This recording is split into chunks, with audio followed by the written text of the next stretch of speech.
Type number 1। তা যেটা বলতেছিলাম, ইলেকট্রনটা ছিল তৃতীয় শক্তি স্তরে, আসছে প্রথম শক্তি স্তরে, তরঙ্গ দৈর্ঘ্য চাইছে। তাহলে আমরা কি এটা লিখতে পারি যে 1/λ সমান সমান এখানে RH 1/nl² মাইনাস হচ্ছে কত 1/n² ইন্টু হচ্ছে আমাদের কি z²। তাহলে RH বলো প্রথম শক্তি স্তরে ফেরত আসছে, তাহলে 1/1² মানে হচ্ছে 1 মাইনাস তৃতীয় শক্তি স্তরে ছিল এখানে 9, হাইড্রোজেনের জন্য z এর মান হচ্ছে কত 1। তাহলে এখানে যদি লসাগু টসাগু যাই করো নাও, তাহলে এই মানটা আসবে হচ্ছে 8RH ডিভাইডেড বাই হচ্ছে 9। এটা কিসের মান বেরিয়েছে? 1/λ অথবা তরঙ্গ সংখ্যা। প্রশ্নটা যদি জিজ্ঞাসা করতো তরঙ্গ সংখ্যার মান কত, তাহলে আনসার এটা। যদি ল্যামডার মান যেহেতু জিজ্ঞাসা করছে, জিনিসটাকে আমরা উল্টাই দিব, ইনভার্স করে দিব। তাহলে 9 কত আসবে 8 আর h, এটা হচ্ছে আমাদের কি আনসার। এবং যে সকল জায়গায় ক্যালকুলেটর ইউজ করার কোনো সুযোগ নাই, তুমি অলওয়েজ আনসারগুলো এইভাবে দিয়ে আসবা। এবং যদি এই প্রশ্নগুলো এমসিকিউতে আসে, তখন দেখবা অপশনগুলো ঠিক এইভাবেই দেওয়া আছে, তুমি জাস্ট এই সূত্রের মধ্যে বসাবা, আনসার বের করে নিয়ে আসবা। ওকে, দেখো টাইপ 1 থেকে আরেকটা প্রশ্ন করি। বলছে বোর ধারণা অনুযায়ী হাইড্রোজেনের একটা ইলেকট্রন চতুর্থ শক্তি স্তর থেকে যথাক্রমে প্রথম ও দ্বিতীয় শক্তি স্তরে স্থানান্তরিত হলে কোন ক্ষেত্রে বেশি শক্তি নির্গত হবে? আচ্ছা, এটা চাইলে তুমি এই সূত্র দিয়েও করতে পারো, অথবা এটা একটু চিত্র আঁকলে খুব সহজ হয়ে যায়। কিভাবে বলো? এই যে আমি ধরো 4টা শক্তি স্তর রাখতেছি। কয়টা শক্তি স্তর?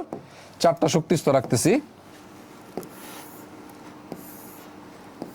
এটা 4টা শক্তি স্তর রাখলাম। একটু স্ট্র্যাটেজিক্যালি উত্তর করা লাগবে। কেন? ধরো তুমি যদি এটা যদি সূত্রের মধ্যে দিয়ে করতে চাও, তাহলে সময় নষ্ট হবে। আমার টার্গেট হচ্ছে সময় তো সেভ করতে হবে, কারণ ভর্তি পরীক্ষা তো সময় খুব কম। এটা হচ্ছে 4 নম্বর শক্তি স্তর, এটা 3 নাম্বার, এটা 2 নাম্বার, এটা হচ্ছে 1 নাম্বার। দেখো কি বলছে, চতুর্থ শক্তি স্তর থেকে যথাক্রমে প্রথম এবং দ্বিতীয়তে আসছে। তার মানে একটা ইলেকট্রন 4 থেকে 1-এ আসছে, এটা একটা ঘটনা। আরেকটা ইলেকট্রন 4 থেকে 2-এ আসছে, এটা আরেকটা ঘটনা, তাই না? এখন 4 থেকে যখন 1-এ আসছে, দেখো তো এখানে যে শক্তির যে গ্যাপটা আছে, এই গ্যাপটাকে আমি বললাম হচ্ছে ডেল E1। আর এইখান থেকে যখন এখানে আসছে, তখন তাদের যে শক্তির গ্যাপটা, এই গ্যাপটাকে বললাম আমি হচ্ছে ডেল E2। দেখো তো বাবা, চিত্র দেখেই তো বোঝা যাইতেছে কোন গ্যাপটা বেশি। Del E1 is greater than del E2, খুব ইজিলি দেখা যাইতেছে। এখন বলছে কোন ক্ষেত্রে বেশি শক্তি বিকিরিত হবে, আনসার শেষ। তার মানে ইলেকট্রন যদি 4 নাম্বার থেকে কত নাম্বারে আসে, তার মানে ইলেকট্রনের ট্রানজিশন যদি 4 থেকে 1-এ হয়, তখন ওই ক্ষেত্রে শক্তির মান কি হবে? বেশি হবে। সিম্পল। তুমি যদি অঙ্ক করতা, অঙ্ক করলে কি করতা?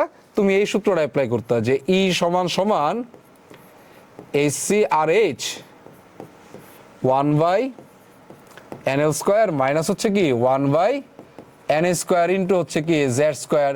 তখন একবার কি করতা, NH এর মান 4 থেকে একবার 1-এ আনতা, আরেকবার 2-এ, দুইবার অঙ্ক করা লাগতো, তখন শক্তির হিসাব করতা। দেখো তো চিত্র আঁকা হয়েছে, খুব সহজে সলভ হয়ে গেছে।